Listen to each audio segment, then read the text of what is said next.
famantarana atolotry ny fiangonana Jesosy mamonjy.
Ia mirabanao amin'ny anaran'i Jesosy hatrany an-trano.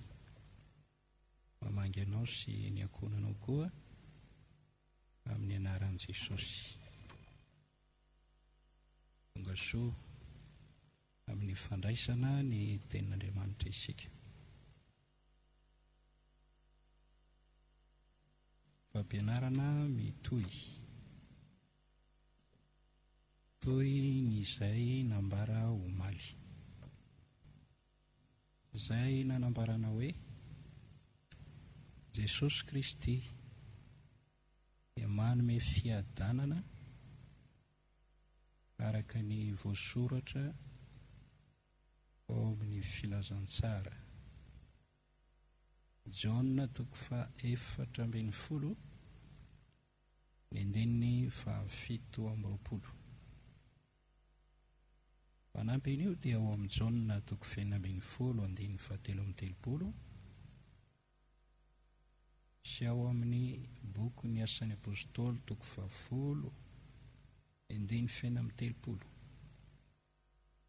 Tesalonianina 2:7 ny andininy 4:40.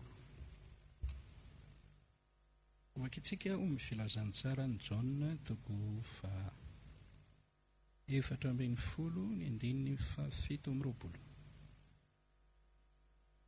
Fiadanana no avelako anareo,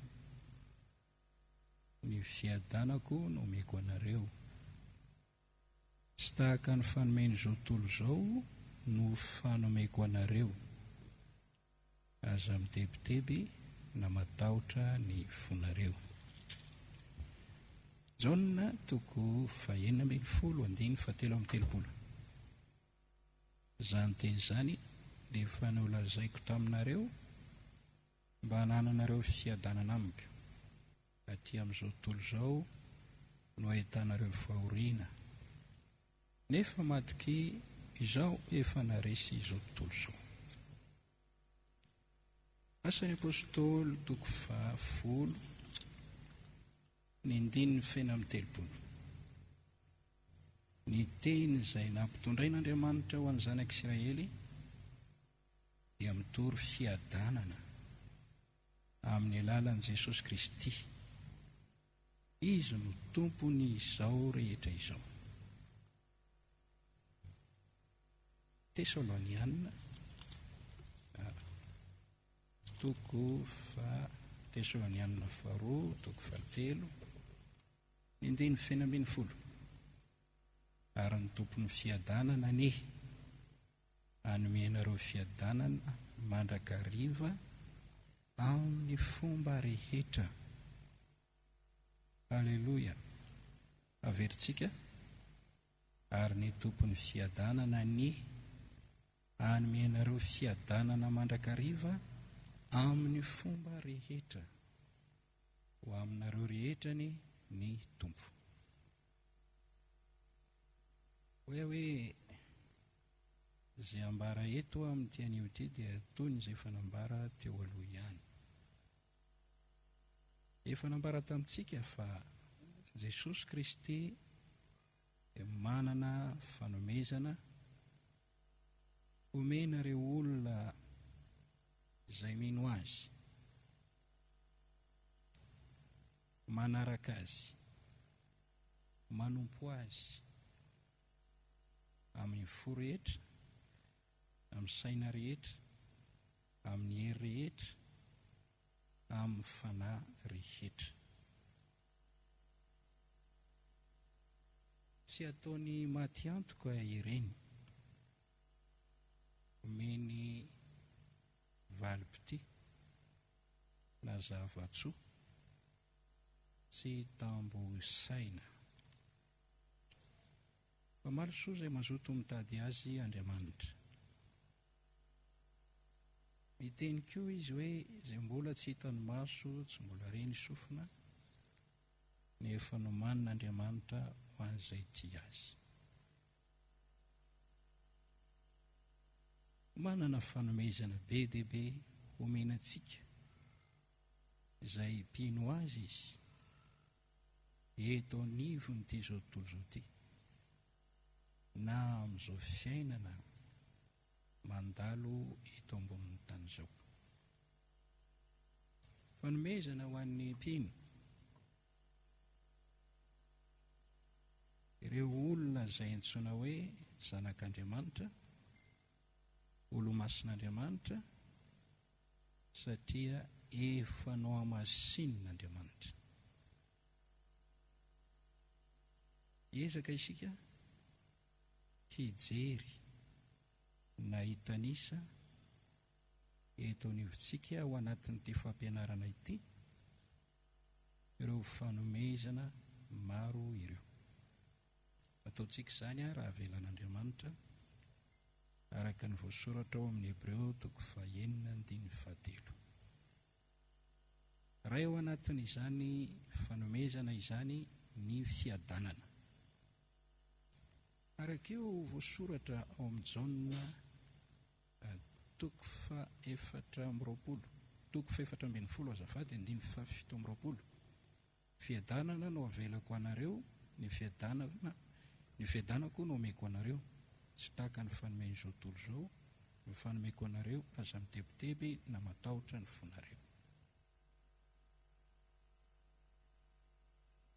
Izany fiadanana nambaran'i Jesosy izany dia tsy avy amin'ny tany, tsy avy amin'ny nofo, tsy avy amin'ny olombelona, tsy avy amin'ny zavatra hita maso, tsy avy amin'ny devoly koa, fa avy any ambony, avy amin'Andriamanitra.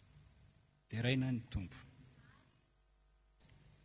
Zava-dehibe ny zavatra avy any ambony. Raha mamaky isika ao amin'ny Jaona 4:1, ny andinin'ny 1:30, dia mivaky toy izao: izay avy any ambony dia ambonin'izy rehetra, ary izay avy amin'ny tany dia avy amin'ny tany, ka ny momba ny tia tany ihany no lazainy. Izay avy any an-danitra dia ambonin'izy rehetra.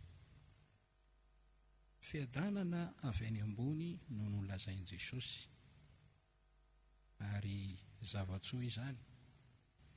Jakoba 1:17. Fa ny fanomezan-tsoa rehetra, fanomezana tanteraka rehetra dia avy any ambony no midina,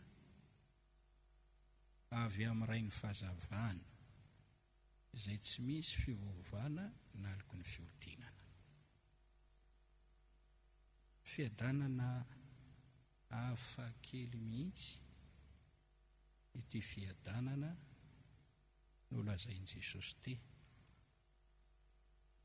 Hafa kely ho iaho aminao satria fiadanan'i Jesosy. Jereo tsara, fiadanana no avelako anareo, ny fiadanako no omeko anareo.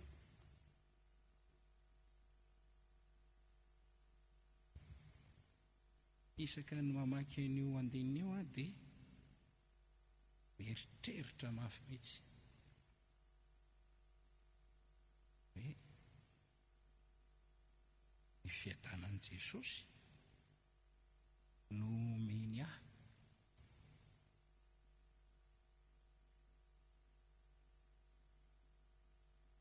Fitiavana izany, tena mampibaribary ny fitiavan'i Jesosy. I Paoly niteny hoe ho fantatrareo ny ahavo ny fitiavan'i Kristy, ny alaliny, ny habeny, mombamomba ny fitiavan'i Jesosy. Efa ny saina lalina ny fitiavan'i Jesosy sy ny fomba nanehoany izany, ary manampy hatrany hatrany amin'ny fahatsapana ny alehiben'ny fitiavany. Jaona 4:17. Fiadanana no avelako anareo,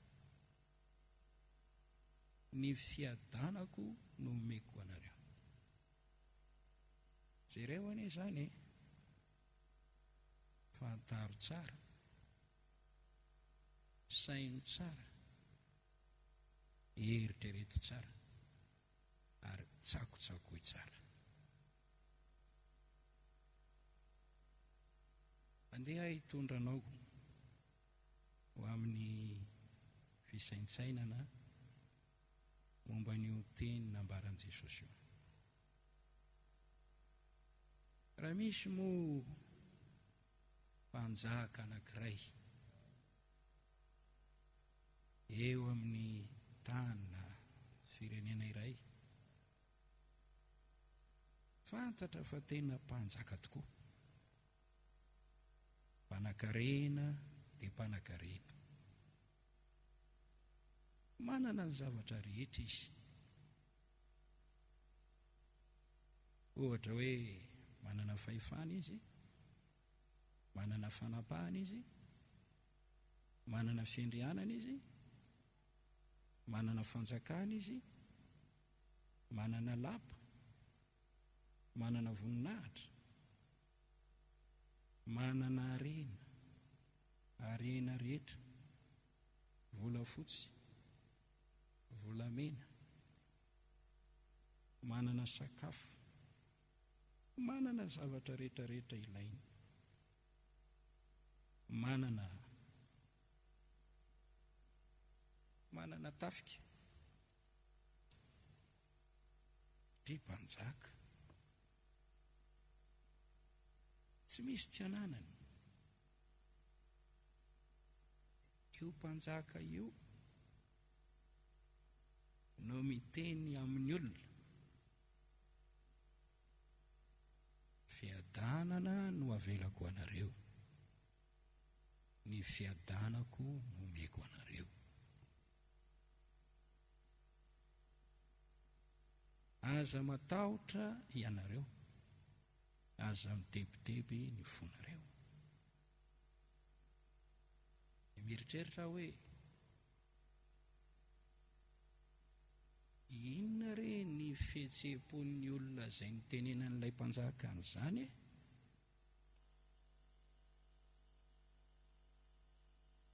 Inona no zava-misy ao am-pon'ireo olona ireo izay mino fa izany sy izany no tenin'ny mpanjaka? Ny fiadanana no avelany ho antsika, ny fiadanany no omeny antsika. Iza moa ny tsy afantatra hoe sambatra mihitsy ny mpanjaka? Inona moa no mahory azy? Kanefa io mpanjaka ny fiadanana io, mpanjaka tompon'ny fiadanana io, no miteny fiadanana no avelako ho anareo, ny fiadanako no omeko anareo. Tsy tahaka ny fanomeny zao tontolo zao zany ho izy, koa aza midebideby na matahotra ny fonareo.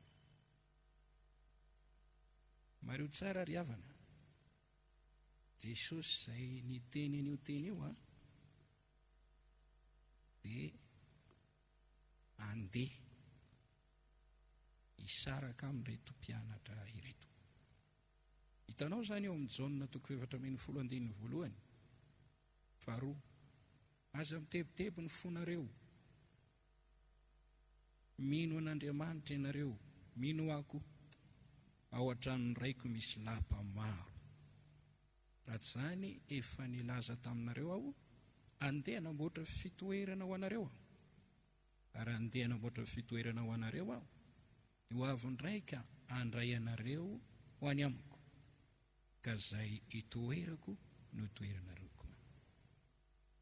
Ilazalaza ny fandehanany any an-danitra Jesosy, ary nambarany amin'ny andeny hafa fa mahatsara anareo zany fialako izany.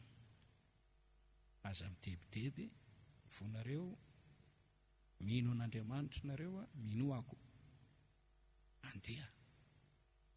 Fa raha andeha izy dia niteneniny tao any hoe, toy ny miteny hoe ity misy zavatra avelako ho anareo. Jaona 4:17 fiadanana no avelako ho anareo, ny fiadanako omeko ho anareo. O tsara ny Tompo, tena mitondra famelombelomana mihitsy zany teny zany. Ka iverina kely amin'ilay tantaran'ilay mpanjaka nasehoko anao teo. Raha ilay mpanjaka ary angamba hoe melony isarahany amin'ny olona, na zanany na ny mpanompo, na izay rehetra nanoana azy, tia azy, fiadanana no avelako anareo, fiadanako no omeko anareo.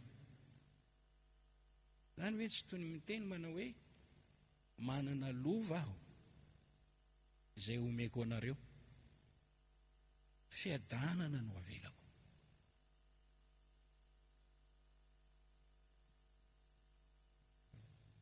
Raha misy olona anankiroa, ny anankiray andeha lavitra dia mametraka zavatra hoe tia omeko anao, tia mba ho fahatserovana. Tsy fantatra hoe na inona io. Raha endry ilay anankiray dia andray am-pakasitrahana hoe misaotra, zava-dehibe ty zavatra navelana ao anaty. Tsy haiko io na inona io amin'ny fiainany olona eto ambonin'ny tany. Indrindrandrindra moa ka raha ray aman-dreny no andeha amin'ny alalan'ny fahafatesana, ka miantso ny ankohonany manao hoe ity misy zavatra avelako anareo,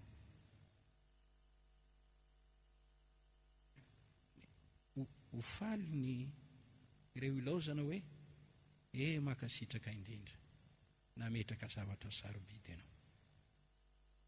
Jesosy miteny fiadanana no avelako anareo, ny fiadanana no omeko anareo. Za mino fa raha lay mpanjaka izay mpanan-karena no niteny izany tamin'ny olona, dia hahita isika fihetsika maromaro ataon'ny olona izay nandre izany fanambarana nataon'ilay mpanjaka izany. Fa tonga ao anatin'ny saiko ao, olona moa tsy mitovy. Isasany dia hiteny hoe entoany zany fiadananao zany ry mpanjaka,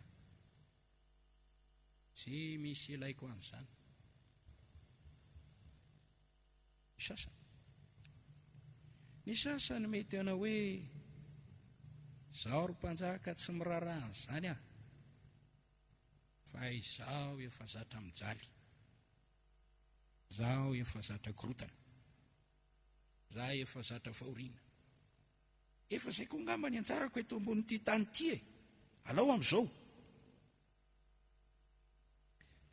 Inona moa no azon'ilay mpanjaka atao raha misy olona mieritreritra an'izany ka manao ny tenany ho tsy mendrika azo ilay fanomezana zay nampananteneny? Ny sasany indray dia mety teny hoe misaotra ry mpanjaka, maka sitraka anao tompoko, efa manana fiadanana izay heverina io mety koa zahay e, alao any ihany ny fiadananao. Miavonavona sy milanjalanja loto izany.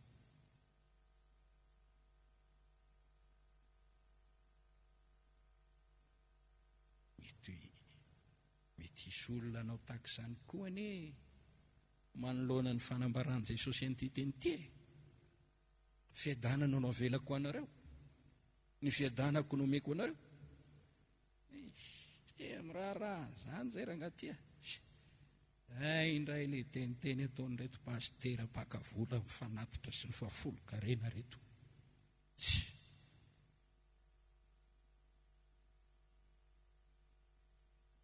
Mareko aloha tsy mahaka ny volanao ny pastera,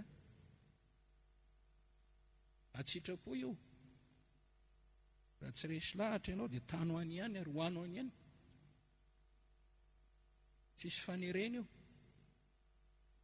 Fa ianao fotsiny ny tokony hafantatra hoe nomen'Andriamanitra zavatsoa ka inona no mba havaliko amin'i Jehovah. Ngamba mety za tsy miraharaha an'izany, za efa mijaly ny fiainako zao, za kamboty ray kamboty reny, tsy manana trano, mandry amin'izao ridira, etsetretretsy. Raha tia Andriamanitra nahoana ny tahaka izao ny fiainako zao, maty ny dadako, maty ny reniko, ariny ny havako aho, efa zatra amin'izany. Tsy miraika amin'izany fiadanana teneninareo zany ary mpivavaka, efa zatra amin'izany. Jesosy nefa miteny, fiadanako no meko.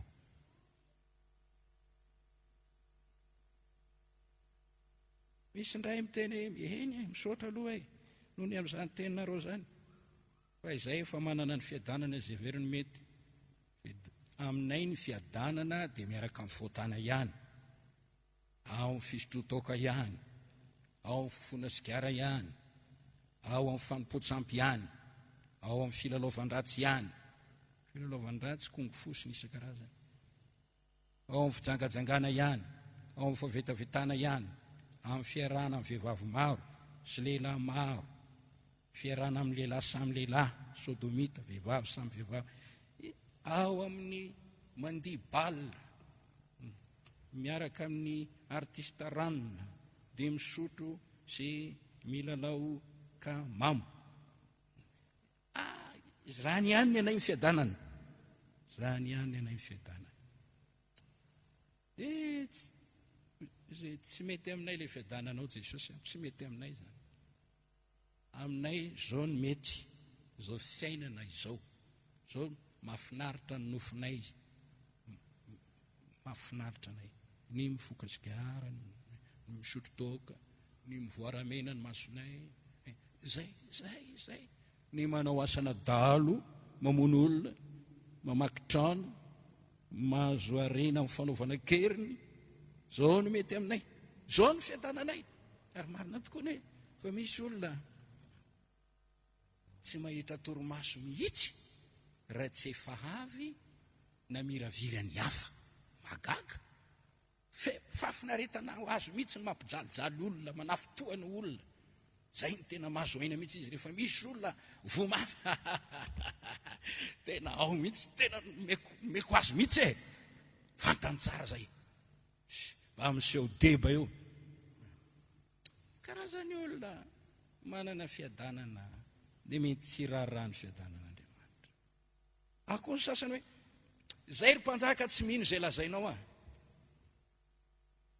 Tsy mino zay lazainao. Eo anao miteny manao hoe fiadanana avelako anareo, fiadanana nomeko anareo. Tsy mino an'izany zay. Raha mpanjaka ny tany dia azo endrikendrena ho mpandainga. Fa raha Jesosy Kristy tompo kosa, azafady, tabeny ny vavanao. Fa tsy misy fitaka ao aminy. Tsy mahay mandainga izy. Zay nilazainy dia hainy tanterahana izany. Tsy mandainga Andriamanitra. Tsy mamitaka Andriamanitra. Efa antontonany maromaro zay nanompoako azy, fa tsy mbola namitaka mihitsy izy. Mananatra anao aho, mino zay lazainy Jesosy. Rehefa miteny Jesosy hoe fiadanana no avelako ho anao, ny mino ianao fa ho ataony zany. Ny fiadanako no omeko anareo, dia mino ianao fa ho ataony zany. Ary raha mino anao, dia mitongava aminao araka ny finoanao. Gamba mety miteny, zay tsy mino an'izany e. Ianao ane miangatra sy mizata van'olona e. Ngamba ny olombelona eto tany ny misy ny hoe mizatavan'olona manolo tiana fiangarana, fa tsy mba misy fizatavan'olona ao amin'Andriamanitra ry havana. Ka nataony an'iza zao iny masoandro iny? Nga iny izy hoe inareo mahantra reto, inareo mainty, inareo fotsy, tsy omeko masoandro. Nataony antsika rehetra. Tsy misy fizatavan'olona ao amin'Andriamanitra. Romanina 2:9-10. Fa tsy misy fizatavan'olona ao amin'Andriamanitra. Asan'ny apôstôly 10 dia misy teny nambaran'ny Petera manao hoe, ary nilobava Petera ka nanao hoe, hitako marina tokoa izao fa tsy mizatavan'olona Andriamanitra. Fa amin'ny firenena rehetra zay olona matahotra azy ka manao ny marina no akasotrahany. Asan'ny apôstôly 10:4. Asa manao no manavaka ny tenanao tsy mendrika azo an'izany fiadanana. Ngamba mety misy kristianina namanao ao am-piangonana, dia hitanao mihitsy hoe tahin'Andriamanitra izy. Mira ny tareny, mamirapiratra eo amin'ny voninahitr'Andriamanitra. Dia hoe ianao hoe mizatavan'olona mihitsy Andriamanitra. Reny angamba tena tian'Andriamanitra be, fa izaho kosa diso anao. Tsy mizatavan'olona Andriamanitra. Zay matahotra azy, manao ny marina, mino azy, manompo azy tokoa, fantany fiadanana no avelako anao, ny fiadanako no omeko anao.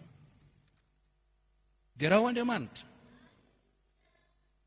fa ny sasany kosa araka ny everako azy, rehefa nandre ny fanambaran'ilay mpanjaka, dia resy lahatra ka nanao hoe, misaotra tompoko, misaotra Andriamatoa mpanjaka. Ny amin'ny teny momba ny fiadanana zay nilazainao, tena ilaiko, tena mila an'izany aho. Zany nefa ny matimatesako hatramin'ny ela no tadiaviko teroa, fa misaotra anao aho, fa miteny anao. Ny fiadanana no avelako, ny fiadanako omeko anareo. Gamba ny sasany toe, izany ray re nisy vaovao tsara ohatr'izany e. Tena tianana an'izany aho. Ry mpanjaka tompoko, ino no ataoko mba handraisako izany? Fiadanana mpanantenanao izany. Amin'ny tian'io ity, tompoko, meo ahy izany. Ilaiko anie izany e, tena ilaiko mihitsy. Za matsiaro mijaly, mifoko, tsy metimety mihitsy. Fa rofy aho noho ny zavatra mahazo ahy. Mitomany lava aho, malahelo isan'andro. Faly aho mandre ny tenao, tena tiako azo zany. Meo ahy zany ry mpanjako. Ry havana, raha ianao no anisan'ity sokajin'olona ity, manoloana ny fanambaran'i Jesosy, izay miteny aminao hoe fiadanana avelako anao, fiadanana no omeko anao, ka makasitraka ny tompo anao no ny fanambarany, ary midera ny tompo ianao no ny fanambarany, linany amin'ilay fiadanan'Andriamanitra izay nambaran' Jesosy ianao, ary dia makasitraka no sady mangetaeta azo taridalana hoe Jesosy io, inona no ataoko azahoako izany fiadanana izany. Tiako no milaza aminao fa Jesosy anie dia andriny fiadanana. Isaia 5:5. Jesosy Kristy anie ka tompon'ny fiadanana. Hitanao amin'io Tesaloniana 2:7-5 io. Tompon'ny fiadanana Jesosy. Averiko Tesaloniana 2:7-5.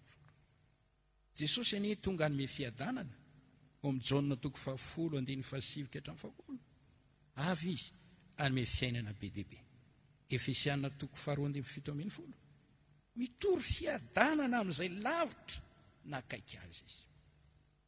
Hitanao amin'ny testamenta vaovao ao, amin'ny Luka 4:20-7. Jaona 2:20-7. Isaka ny miona amin'ny mpianany Jesosy dia izao ny teny fiarabana tony: fiadanana aneo anareo. Fiadanana aneo anareo. Tonony teny voalohany rehefa miona amin'ny mpianany izy: fiadanana aneo anareo. Tsy misy hoe fa naninona ianao ranona, naninona ianao ranona, naninona ianao ranona. Nisy hoe fa inona ny mahazo anao. Fa zao fotsiny: fiadanana aneo anareo. Zany ilay Jesosy tsika izany. Manonona ny fiadanany ho an'ny mpianany. Teny voalohany rehefa miona amin'ny mpianany izy dia izay ihany: tononony aminao koa anie izany. Dia raha ho Andriamanitra amin'izao ory itenenako aminao izao, Jesosy manonona ny fiadanany aminao. Ino izany? Aoka ho resy lahatra ianao, Jesosy manonona ny fiadanany aminao. Raha sendra mitomany ianao ankehitriny, manonona ny fiadanany izy. Mionona, mitrakà, vavao ny ranomaso, raiso ny fiadanan'i Jesosy.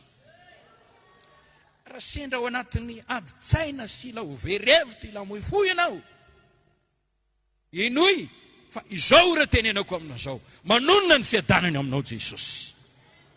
Raha ao anatin'ny aretina sy ny ady mafy no ny adi-piainana na tsy fantatro na fitsapan-toetra izay mahazo anao, amin'ity anio ity miteny Jesosy: fiadanana aneo anao. Mino ny Baiboly isika? Jesosy miteny hoe: fiadanana avelako anareo, ny fiadanako nomeko anareo, tsy taka ny fanomeny zao tontolo izao.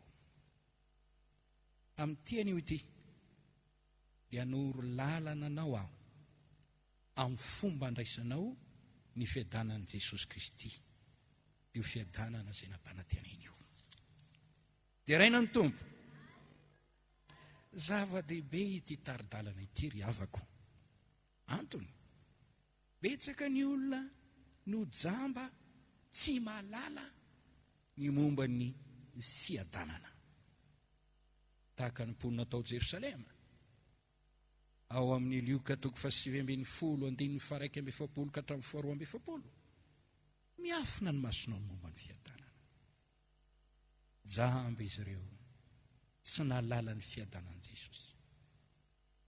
Betsaka ny tsy mahafantatra ny lalam-piadanana, araka ny voasoratra ao amin'ny Isaia 7:5-5, Romanina 7:17.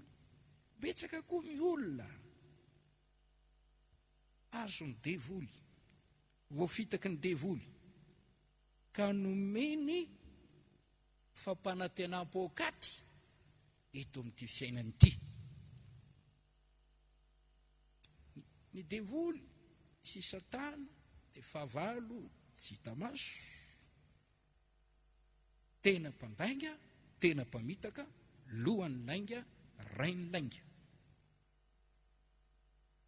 ao amin'ny fanambarana toko 2:15 dia voalaza fa lay dragona mamitaka an'izao tontolo zao. Tsy mamaky ny boky ny Genesis toko 13 ianao. Tao anatin'ny tena fahasambarana sy tao anatin'ny atao hoe saedena paradisa mihitsy ene ny olombelona tany am-pendohany. Ambanisy didina petrak'Andriamanitra. Ianareo zao fa mpanjaka ny zavaboary no foroniko tahaka ny endriko ianareo. Misy voankazo voany sa fahalalana ny ratsy sy ny tsara. Azy inananareo io. Fa amin'ny andro inananareo an'io dia ho faty anareo. Hitatsika fa nandeha tany mihitsy Eva dia nijery an'ilay hazo ilay voankazo. Menarana hoy ny Baiboly dia fetsy noho ny biby rehetra. Fa rehefa hita ny tazatazana teo Eva dia nanomboka naka fanany Eva izy, ny tenina andresy lahatra izy, ary ny taona ny Eva anintsy tanana aka n'ilay voankazo. Hoy ny menarana, io azo raha mihinana an'io nareo dia tsy ho faty tahaka an'izay nilazain'Andriamanitra, fa hiratra ny masonareo ary tahaka an'ireo Andriamanitra ianareo. Izany ve? Nandeha teo ny resaka nalainy Eva ary le hazo dia nihinanany, dia nomeny koa ny vatany, ka rehefa vao nihinana dia nisy zavatra niesotra, le fiadanana, le fahasambarana, le azo avy amin'ny fahasoavan'Andriamanitra. Ary na tsy ary tena mitanjaka dia lasa nanomboka natahotahotra dia nihery dia niafina. Ka raha tonga tao amin'ny saeden'Andriamanitra dia tsy nahita nisy mivady teo amin'ny toerana tokony isy azy intsony, fa lasa nandositra n'Andriamanitra izy. Ary hoy Andriamanitra hoe, ry Adama, aiza moa ianao? Efa nananao ve le voankazo nandrarako anao? Dia nifanilikilika teo izy nivady, ny vehivavy izay nomenao ananao an'io, maninona ianao ry Eva? Menarana angeny ny taona tamin'io e. Ary hoy ny soratra masina hoe, simba ny sainy Eva rehefa voafitaka niala tamin'ny fahadiovana sy ny fahitsiana tao amin'ny Kristy. Kortianina 2:12-13 ary Timoty 2:17-12 hoy Satana, ataovy zao dia sambatra ianao. Zany nge ny tenin'ny devoly amin'ny olona rehetrarehetra. Tsy izany inona koa no nisy ao ty lehilahy anankiray ty, zaho ozy mitsotra aminao fa za aty dia drazako anao zany pastera aty a. Inona taony? Zao ny mpitondra rehetra mpangalatra daholo. Aiza Andriamanitra amin'izany ozy? Zao ny coronavirus mamono olona, aiza Andriamanitra amin'izany ozy? Ary hitanao izy nisy satroka azafady, topoka azafady indrindra ho an'ireo mpino katolika. Zao papa ozy misatroka volamena sy tembolamena, fa tsy aiza ozy ny ataony Andriamanitra.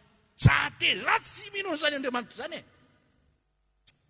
Hitanao ny devoly dia mamahabolona mihitsy, mitondra fandresen-dahatra, anitsakitsaka ny fivavahana, ampanalavitra ny olona hiala amin'ny lalan'ny famarinana mitondra fiainana, manome saina hafa ny devoly.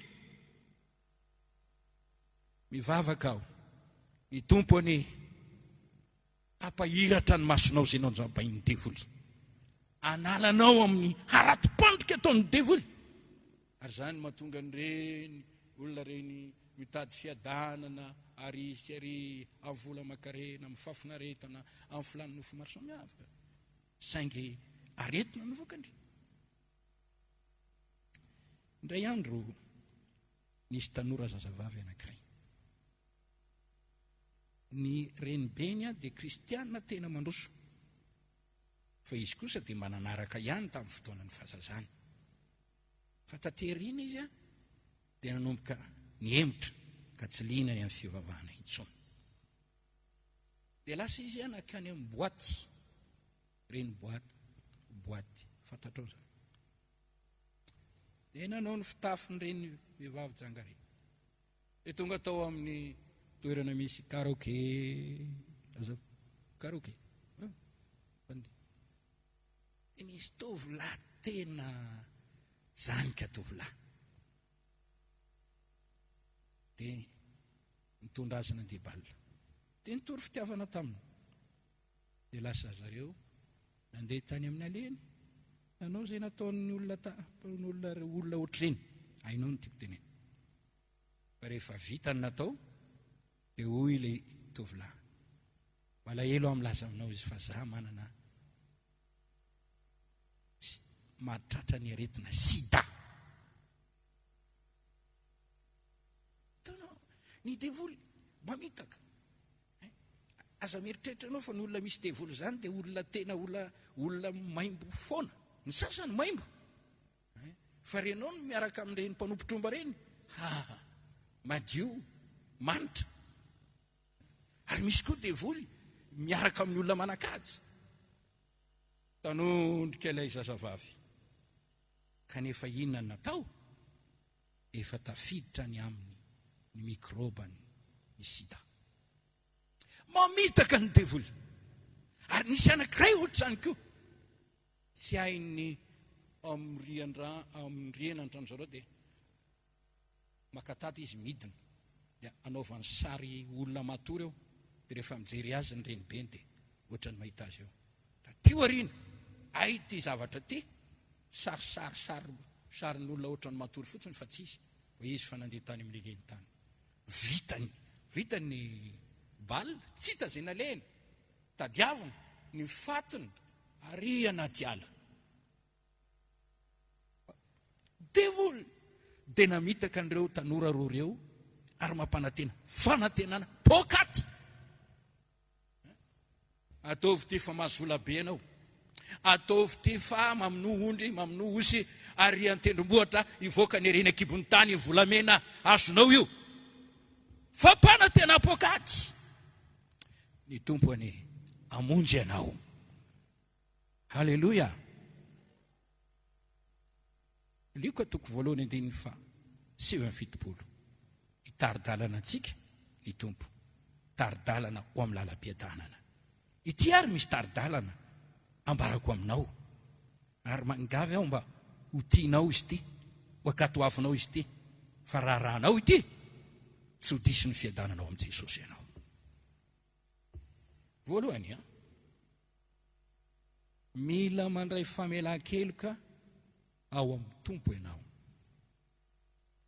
Izao no voalazan'ny soratra masina.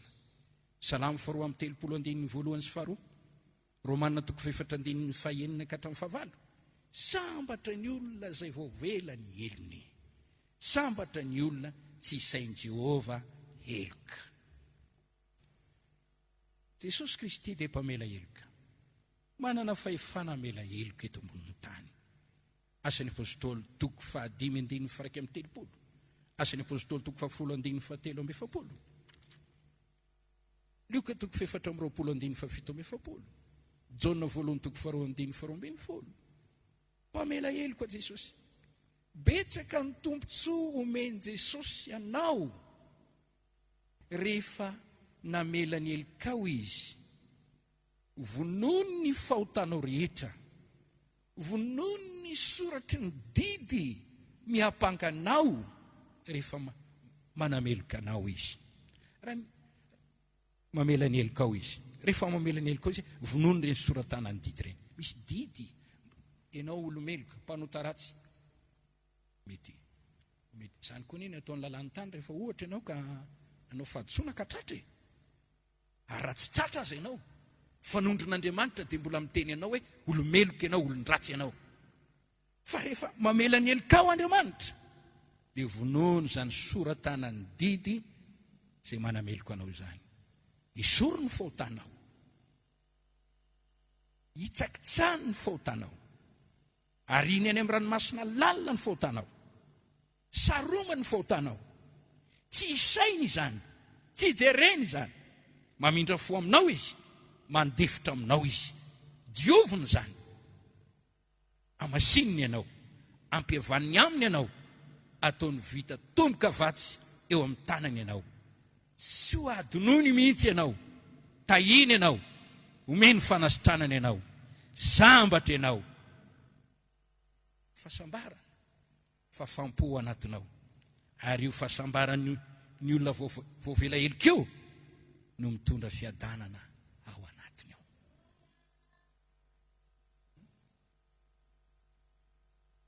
Inona re ny fahatsapana heverinao hanana ny olona anankiray, nanana ny olona 300 millions million, ary nisy fanameloana any olona io ho samborona, ho gadraina, nefa ny ova hevitra ilay nanana vola taminy meko famotsorana mamaim-pona ianao.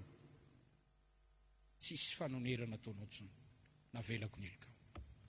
Maivana tena falifaly takizany koa. Raha mandray famelan-keloka avy amin'Andriamanitra ianao, dia toy ny teny hoe vita ny adinao, voavela ny elikao, indro ny fiadanan'i Jesosy tonga ao anatinao. Faharoa, ny fanomezana Jesosy famonjena ny fananao. Tena misy ny famonjena ao amin'i Jesosy Kristy. Famonjena amin'ny zavatra manahirana isan-karazany.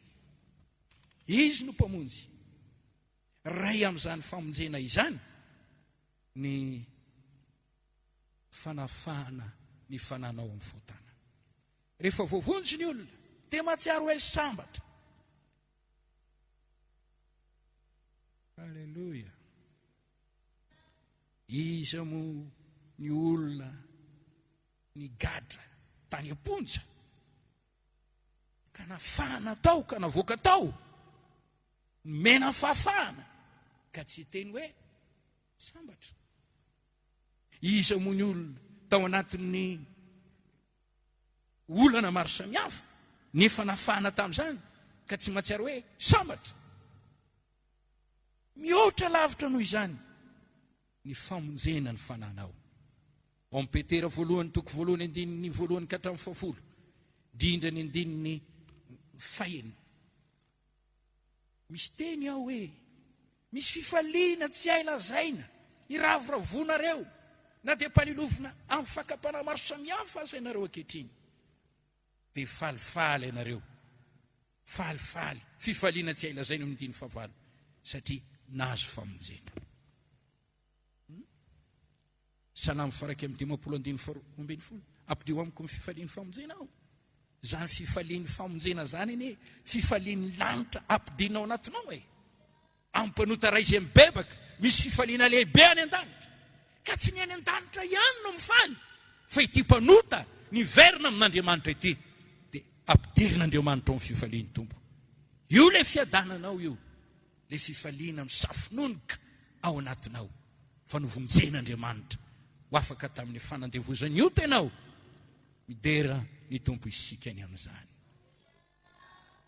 Zany fifaliana izany dia mahasambatra ka mitondra fiadanana. Isaia 7:12, 7:12. Tsy misy fiadanana ho an'ny ratsy fanahy, ho an'ny mpanota izany, olona ny velan'ny famonjena izany. Ny famonjena nefa, rehefa nomenanao ka nyraisinao, dia manova tanteraka ny fiainanao. Tsy ratsy fanahy intsony ianao, efa nomena fanahy vaovao ianao. Tsy ratsy fo intsony ianao, nomena fo vaovao ianao. Tsy ilay fiainanao taloha intsony, fa fiainanao vaovao nomenanao. Tsy zanaky ny devoly intsony ianao, tsy zanaky ny fahaverezana intsony ianao, tsy zanaky ny fanozonana intsony ianao, fa lasa zanaky ny fiadanana ianao, manana fiadanana avy amin'Andriamanitra. Misy le zanaky ny fiadanana ao amin'ny Luka 10:15. Ary Andriamanitra anorona fiadanana eo amin'ny fiainanao. Ao amin'ny Isaia 20:22, Isaia 7:17. Raisoaryn'ny famonjena. Fanafanao amin'i Jesosy, antsoiny ianarany tovonjena ianao. mitondra fifaliana tsy hay lazaina zany. Efa nandre olona mandrivony aho.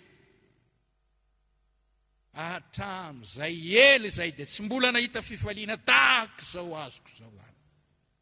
Zany no fatsapan'ireo olona izay novonjeny Jesosy. Ho ataon'Andriamanitra aminao koa zany. Ny fanasitranan'Andriamanitra anao amin'ny aretina mafy. Isaia 7:30 ka hatramin'ny 2:20. Mitantaran'ilay mpanjaka anankiray tao Ezekia. Narary mafy, saika maty, nisy vaitra eo aminy. Zao ny teny mpaminana. Varo ny akonanao fa ho faty ianao. Teny vavaka, tamin'ny fotorotoro. Hitanao ao zany maka Baiboly. Ny verina indray mpaminana. Lazao amin'ny Ezekia fa apiko 15 taona ny andro iainany. Dia nitantara io lehilahy io amin'ny 17:20. Tonga fiadanana ilay fahoriana mangidy dia mangidy. Nahazo fiadanana. Sitrana ny aretina saika nafaty. Halleluja. Jesosy manome fiadanana amin'ny fanesorany ny aretina, tsy eo amin'ny tenanao. Amin'ny fanesorany fanaintainana, tsy eo amin'ny vatanao. Ary izy dia manasitrana anao amin'ny aretina efa misy, ary misoroka ny aretina tsy ho avy amin'ny vatanao, mba ho ombina sosalama ianao amin'ny zavatra rehetra. Ny areny fiadanana sy ny areny fahasalamana, ary tonga tsy marofo itsony ianao, matanjaka ianao. Hoy ianao hoe tena afaka ny aretim-bavoniko, afaka ny aretina amin'ny fanaintainana amin'ny lohako, afaka ny aretina amin'ny masoko, afaka ny aretina nazo sitra. Manome fiadanana ny tompo. Isaia 7:4 ka hatramin'ny 5. Asan'ny apôstôly 2:10. Matio 5:9 ka hatramin'ny 7:20. Exodosy 13:20. Ary Salamo 7:1. Jehovah mahasitrana anao rehetra. Manome fiadanana anao amin'ny alalan'ny fanasitranana aretinao izy. Minoa an'izany. Halleluja. Ao amin'ny Jeremia 7:30. Ary salama sy matanjaka ianao. Isaia 7:50. Malakia 7:2. Iposaka aminareo izay matahotra an Jehovah, ny masoandro, ny famarinana. Manana fanasitranana amin'ny tanana amin'ny elany, dia hivoaka ianareo ifalivanja tahaka ny zanak'omby. Matanjaka, mavitrika, mavita ny raharanao isan'andro, renim-pianakaviana salama tsara, ray-pianakaviana salama tsara, ankizy salama tsara, patron salama tsara. Fanasitranan'i Jesosy mahatonga anao amin'ny fiadanana. Ny fanafananao anatin'ny fizantoetra na mety fahoriana na ady setraketraka atao amin'ny devoly. Vakio ny bokin'i Joba, nisy tafiotra tonga teo amin'ny fiainan'i Joba, fahafatesan-janaka, faravampananana, avy amin'ny devoly eny reny. Ary ianao mieritreritra hoe Andriamanitra tsy manao an'izay Andriamanitra. Avy amin'ny devoly reny, mba ahafahanao miady amin'Andriamanitra. Tiany ianao hiady amin'Andriamanitra, sy teny ratsy an'Andriamanitra. Hitetreritra ka manina ary any voan'izao ty azany Andriamanitra zany. Ny devoly mampitondra faisana ary mampiady ny olombelona amin'Andriamanitra. Hitantsika io lehilahy io ao amin'ny Joba 2:20. 9:10 ka hatramin'ny 2:20. Andriamanitra napody ny fiadanan'i Joba ka nitany fiafarany. Mandalo ihany ny fahorianao. Fitsapahana dia mandalo ihany. Fizantoetra dia mandalo ihany. Ny fahoriana amin'ireny dia testa ihany. Alalana na iorina amin'ny fitiavana an'Andriamanitra sy ny fonon'Andriamanitra na tsy. Fa raha mitoetra mahatoky mitohy mino, mifikitra amin'Andriamanitra ianao, hitombo ny gradinao, isindray fiadanana be dia be omen'Andriamanitra anao. Vakio tsara ao amin'ny Salamo 5:90. indiny fasivy ka hatramin'ny faharoambin'ny folo. Isaia toko 4:27. Jakoba toko 5:fahafolo ka hatramin'ny faraikambin'ny folo. Manafaka anao amin'ny fizahn-toetr'Andriamanitra. 5.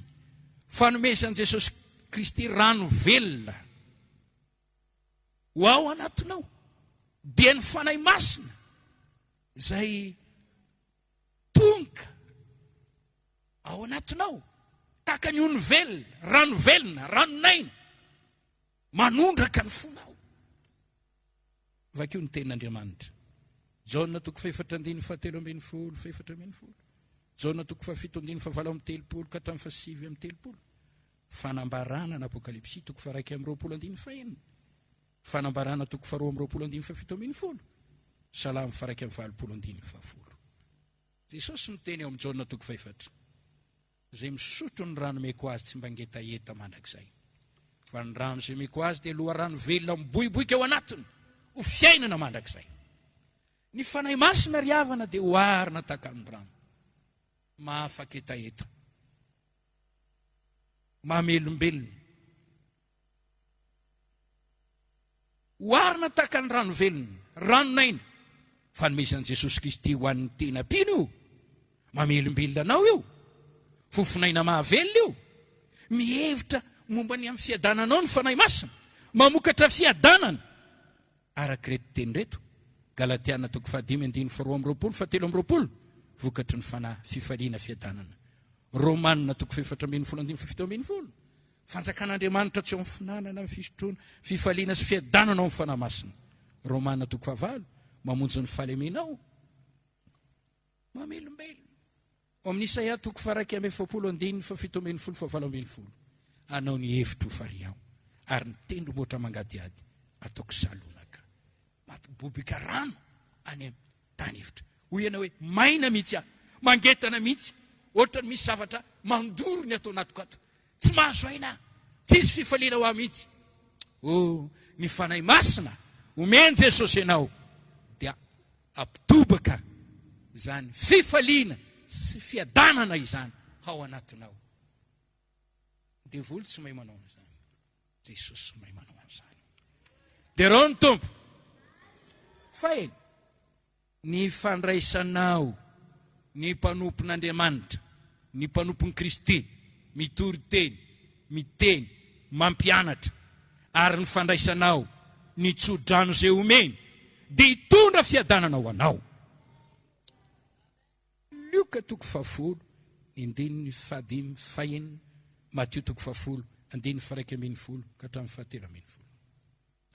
Ry havana, mampianatra anao aho. Raiso ny mpanompon'Andriamanitra. Raiso ny tory-teniny. Ienoy ny teniny, ny fampianarany omenanao. Ary ny tsodrano izay ataony ka manonona fiadanana izy. Raiso amin'ny finoana. Minoa ny mpaminaniny dia ho ambininy ianao. 7. Ny fangatahana ataonao amin'ny anaran'i Jesosy dia hanampy ianao azo fiadanana ao aminy. Verimberina foana io. Matio toko 7, andininy 7 ka hatramin'ny 1:10. Luka toko 1:10, andininy 7 ka hatramin'ny 7:10. Jaona toko 4:10, andininy 7:10 ka hatramin'ny 7:10. Jaona toko 5:10, andininy 7. Mangatahady eo omena. Tadiava dia hita. Raha mangataka zavatra amin'ny anarako anareo dia ho ataoko izany. Raha miray amiko anareo ka mitoetra ao anatinareo ny teniko, angatao izay tianareo na inona ny ho azonareo izany. Rehefa mangataka ianao amin'ny finoanana dia ho hitanao fa azo ianao. Jakoba toko 1, andininy 5:7. Matio toko 1:20, andininy 2:20. Marka toko 1:20, andininy 4:20. Hoy Jesosy, lay andry ny fiadanana, lay mpanjaka ny fiadanana, lay Andriamanitra ny fiadanana, tompo ny fiadanana. Miteny amintsika hoe, fiadanana no avelako anareo, fiadanako no omeko anareo. Halleluja. Asa matahotra, asa mitebiteby. Fiadanana no avelako anareo. ripiny kristiana melony akaran'i Jesosy any an-danitra no ny tenan'io izy. Raha ny tenan'io izy tsy ny teny momba ny araboly izy zany de ka ametraka vola be ho anareo. Tsy ny teny an'izany izy. Reo tsika ho amin'izany fanantenany zavatra ara-materiel zany. Raha ny amin'izao fiainana zao ihany no antenaintsika ny Kristy dia olona manitra indrindra mihoatra ny olona rehetra isika. Fantany fa anazo ny volamena, anazo ny volafotsy. Afaka manome saina anao sy fomba ahitanao vola izy. Amin'ny fomba tsy takatra ny saina.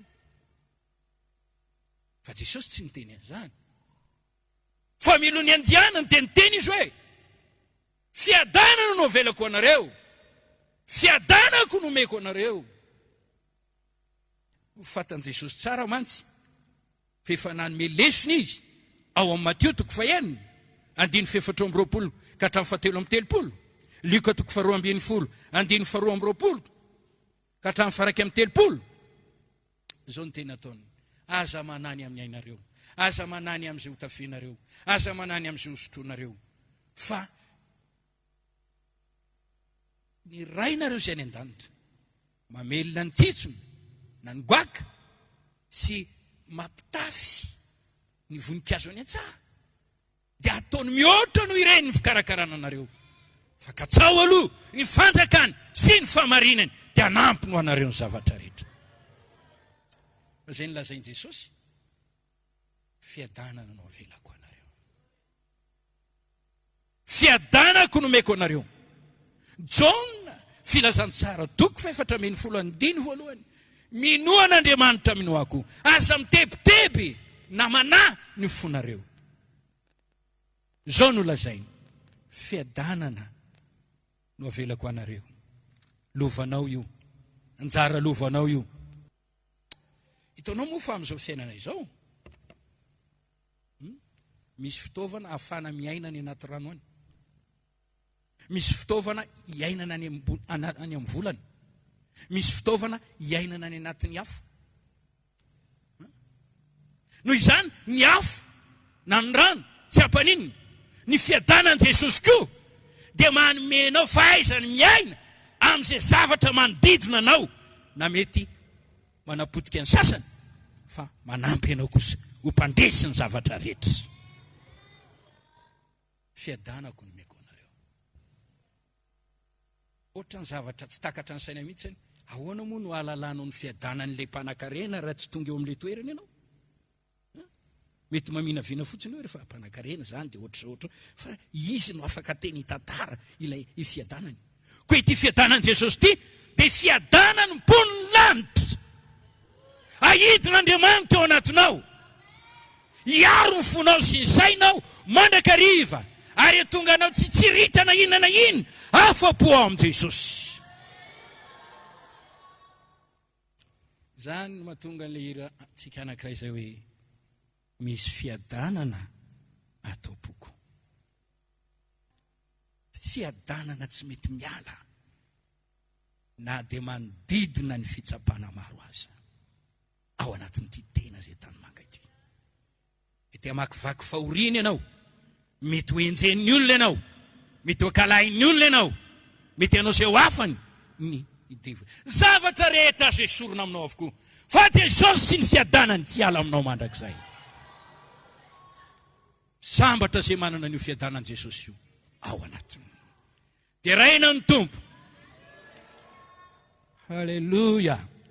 Ny fiadanan'i Jesosy dia ohatrany hoe mpiombona mihitsy amin'i Jesosy ianao. Ny fiadanany no zarainy aminao. Midika izany, ny fiainan'i Jesosy mihitsy no lasa fiainanao. Fiainan'i Jesosy tsy misy tahotra izany. Mba miteny aminao hoe inona ny zavatra natahoran'i Jesosy tetỳ ambonin'ny tany. Tsisy natahorany. Ara ao io fiadanan'ny tompo io, tsy misy mampanahy anao, tsy misy mampatahotra anao. Fiadanako no omeko anareo, tsy tahaka ny fanomeny zao tontolo zao. Aza matahotra na mitebitebo ny fonareo. Tsy natao hitebitebo mihitsy ianao tsy natao be fanahina mihitsy ianao. Any tsy pino zany, fa tsy an'ny olona matoky an'Andriamanitra. Zany teny zany nolazaiko aminareo, fa ty amin'izao tontolo izao no ahitanareo fahoriana. Nefa matoky izao efa naresy an'izao tontolo izao. Dia raintsika Andriamanitra, Jesosy ny teny ao amin'ny Jaona 1:5-7. Zao no mofinaina nidina avy any an-danitra, zay manatona tsy mba honona mihitsy. Mofinaina mitondra fiadanana, mamelona, andresena ny asa ratsy rehetra. Mampitandrina anao anefa miteny zava-miafina Jesosy eto. Zava-miafina io. Kanefa ny olona velona amin'ny tenin'Andriamanitra dia tokony handray an'io teny io, hitsakotsako an'io teny io, iaina amin'io teny io. Fiadanana no avelako anareo, ny fiadanako no meko anareo. Tokony hatsapan'io isika. Marina ny tenin'Andriamanitra. Zava-miafina io, manoro ny lalam-piadanana. Okenao ary iteny hoe Jesosy no fiadanako, Jesosy no fafinaretako, Jesosy no fahasoavana zava-dehibe. Na ao andohasa, na ao an-tranobongo, na ao lampas-o, ao amin'izay misy an Jesosy ny lanitra. Voninao raha ho amiko Jesosy.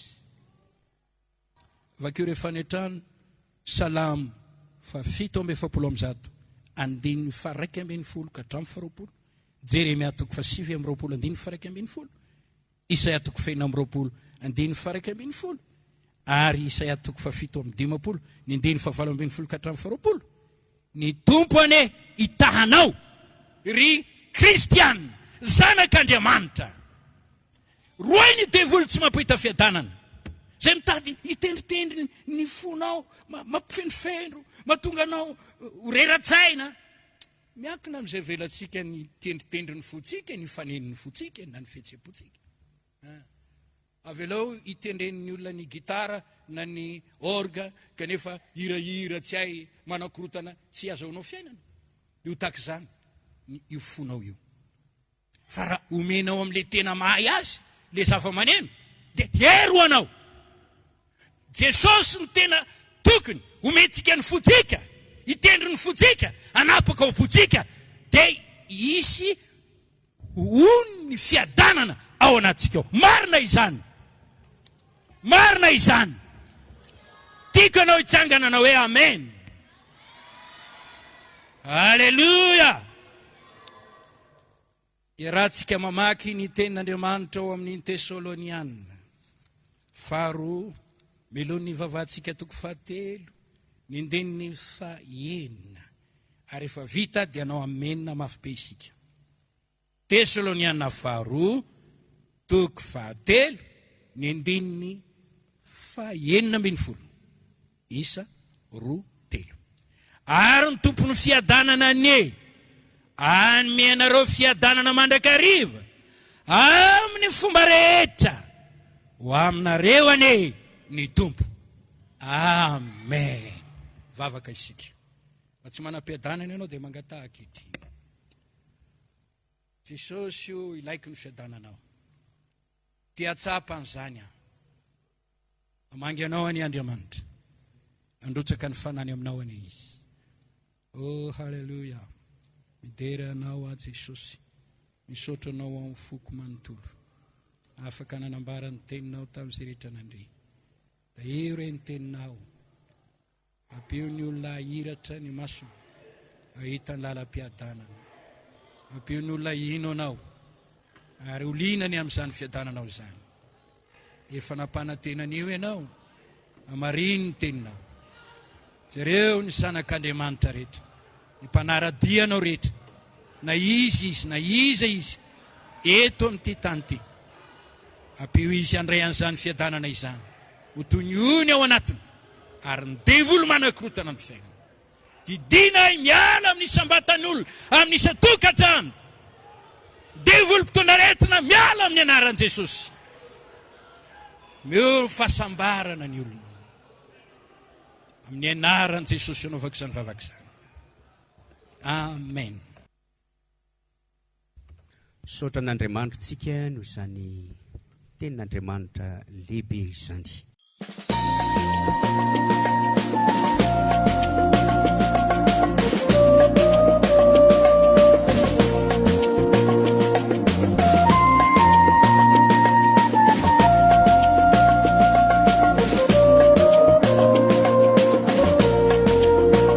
Fandaharana atolotry ny fiangonana Jesosy mamonjy.